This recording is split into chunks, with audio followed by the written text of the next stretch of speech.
Você me pergunta se o Brasil, por que o Brasil, o país do carnaval, se tornou tão violento? Ou se ele sempre foi? A violência é algo que diz respeito ao excesso. Quando algo acontece de modo excessivo, ele necessariamente é violento. Exemplo, você tem uma barreira numa hidrelétrica. Ela contém o rio, contém a água, que inclusive está multiplicado pela forma em que se constrói uma barreira, né? É um volume imenso de água que está preso por um muro, por uma contenção. A água sai daquela contenção aos poucos, por isso as turbinas e produção de energia elétrica. Se aquela barreira se rompe, como aconteceu em Brumadinho, e toda aquela água desce, ela sai produzindo destruição. Não só produz destruição, aquela massa nojenta de resíduo, de minério que fez o que fez em Brumadinho e Mariana, mas uma água limpa também faria, porque ela é excessiva. Então uma água que nos ajudaria a viver bem, a beber, a plantação, a tudo de bom, de limpo, pode se tornar destruidora se ela for excessiva.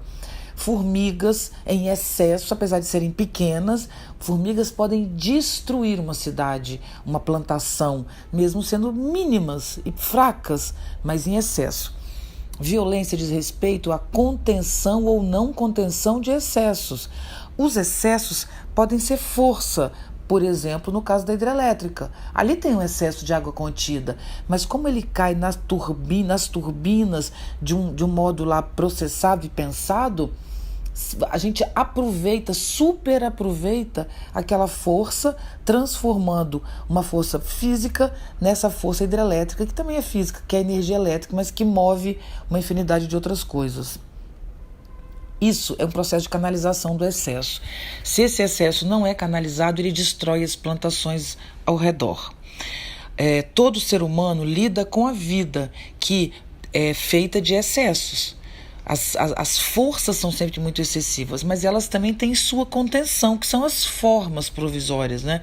Então, um corpo normalmente está equilibrado dentro de uma quantidade de força que ele recebe de comida, de alimento, de beleza, de amor, de paixão pelo outro. Tudo isso alimenta e dá força e move a máquina de um corpo. Mas todo corpo pode ser tomado por excessos. Por exemplo, uma paixão pode ser tão grande que te mata.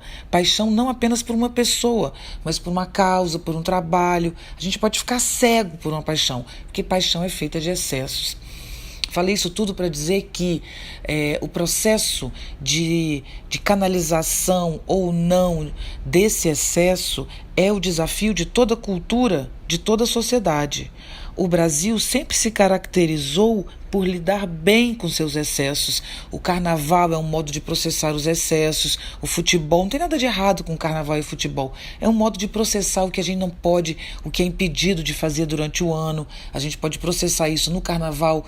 O Brasil tem muitas festas populares e é um excelente processo de distribuição dessas forças em forma de alegria. O Brasil sempre se caracterizou por tudo isso e ainda se caracteriza.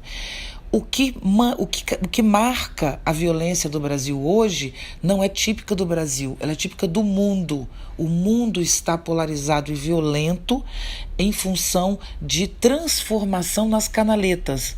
Nós temos canaletas sociais que tradicionalmente canalizam os nossos excessos de modo social, para que a gente fique equilibrado, bem comportado, para que não mate o coleguinha e também para que viva bem, de certo modo, pelo menos intencionalmente seriam isso. As nossas canaletas estão se transformando.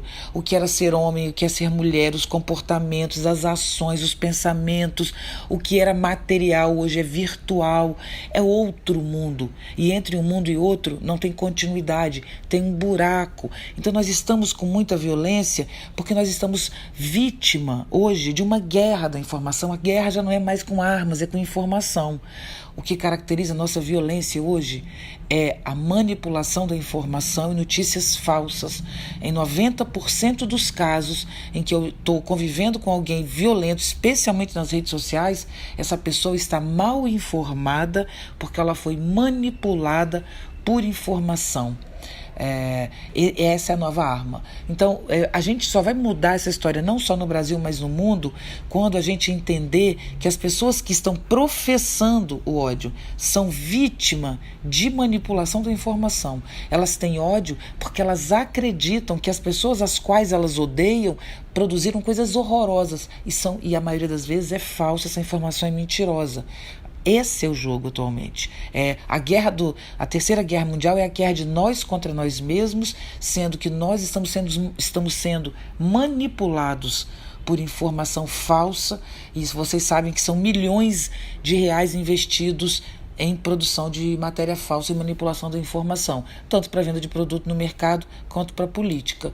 Não é a nossa natureza, porque nós não temos uma natureza eterna, estamos sempre em transformação, mas não é próprio do Brasil essa violência, ela é própria do mundo todo hoje, todo mundo está passando por isso, e a gente tem que vencer como mundo isso, e podemos usar o que temos no Brasil como forma de afirmar isso. A vida pode ser vivida com todas as dificuldades que tem, quando a gente vive a vida com arte, com futebol, que também é arte, com capoeira, com dança de rua, com hip hop, com funk, com tudo que a gente tem direito, com samba maravilhoso, com bossa nova, com rock, com metal, enfim, com tudo, com arte, com vida.